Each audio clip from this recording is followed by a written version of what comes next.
Miss Transformers 96 here with another review, this time of Nightmare Before Christmas Undersea Gal.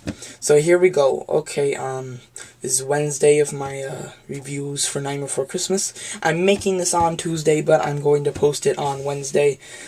So very cool. The one before this should be Devil of Nightmare Before Christmas, so check that out. Undersea Gal, it shows a very awesome picture of her.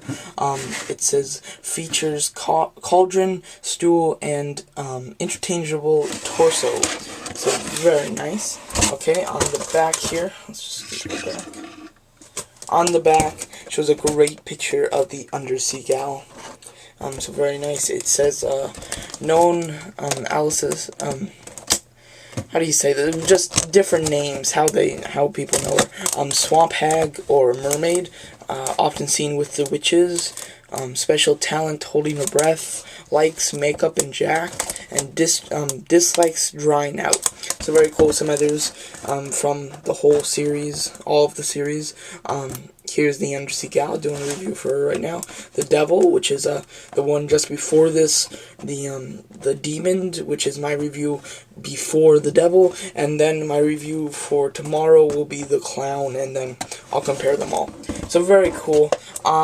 One thing that I will say, the toy I think was supposed to be a little bit different than this one when they designed it, because if you can see, her hands are up and bent and up by her face. So yeah, this has absolutely no articulation in the arms at all. So as you can see, it's just hands down and the hands up. So very different on how they were going to make this character. This character does not have very much articulation. Where it does have articulation is a ball-jointed head. So that's cool, that's good. Let's get it moving. There we go. See, a ball-jointed head. And where it has articulation that I did not expect, but I really like, is the mouth.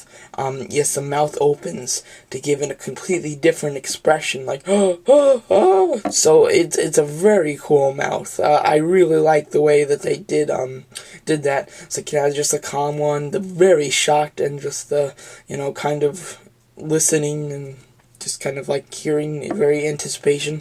So very cool. So some great different ways to express this person, which I like, because if I wish they did this with a couple of just like regular action figures with posing, because when you're posing somebody, if they have a straight face and you're posing them as getting like punched, I would have loved to open this mouth and have them like be punched. So that would be really cool, but they don't do it for regular toys. But it's awesome to see it on this toy, and I really like that.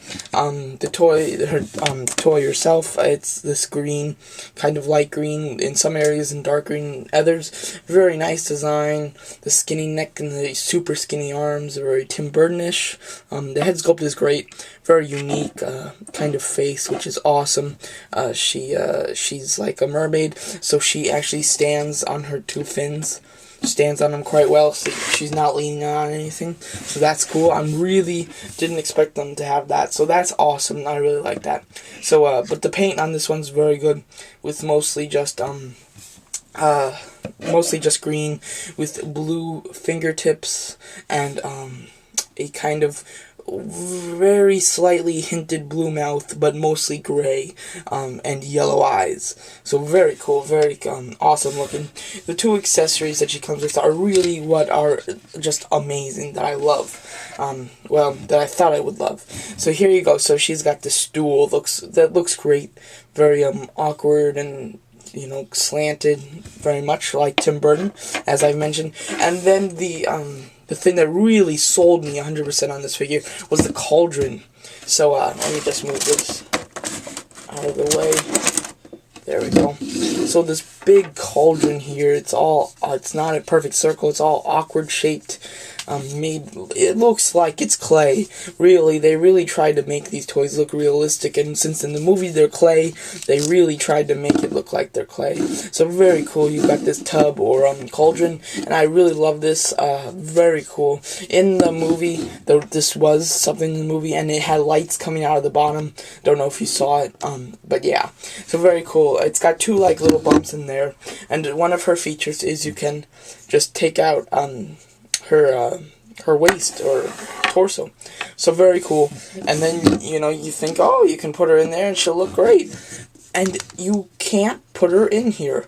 Her arms are down, so you can't get her to go in the thing. Even with them out, she won't go in it. You can break the arms, and then it won't do you very good. And then you can get her to go in there, but without breaking the arms, there's absolutely nothing you can do, which was a huge disappointment to me. I did not expect that to happen with her not being able to go in there. So it really is a shame. You can have her like this, but she kind of tilts down. What I did for about a day was put her hand on this stool, to kind of support her up so she stands up.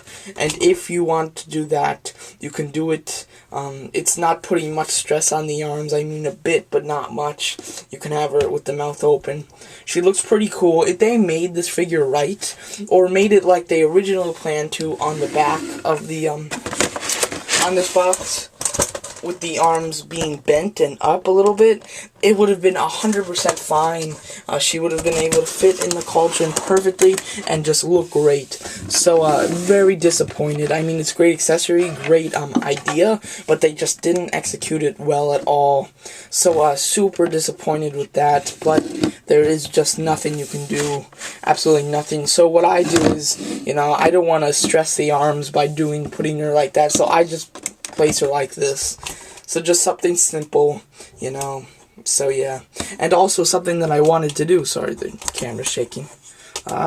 Everything's falling. Oh, this is weird. Having trouble adjusting it. Hold on. Sorry about that. Okay.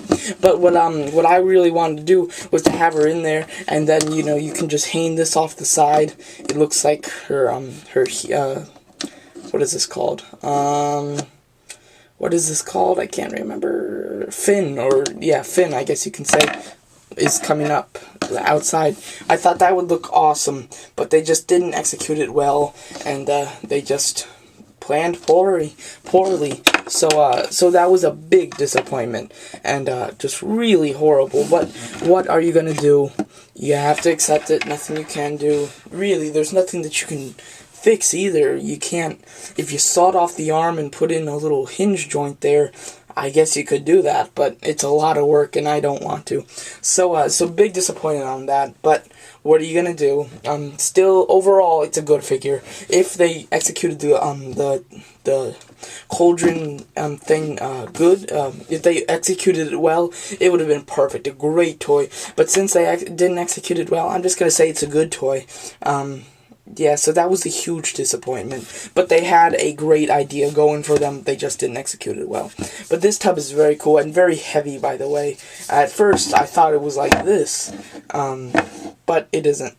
So if you want to do this, I guess you could put her there too. But you're not supposed to. So there it is. Like I say in every Nightmare Before Christmas review that I do, in my favorites, there is a clip of Nightmare Before Christmas that shows all of these background people that I'll be reviewing. So if you don't recognize one of them, or you just kind of think they're familiar and you want to know them in the movie, just click on my favorites and go to my Nightmare Before Christmas clip. It's like Nightmare Before Christmas, making Christmas time song, something like that, and it's got all of these background characters in it, and it's actually got her in the tub with the stool and everything. So if you want to see this all together in the movie, you just click on that clip in my favorites. So there you go. So that's my video review for Nightmare Before Christmas, the Undersea Gal. The clown will be tomorrow. So thanks for watching.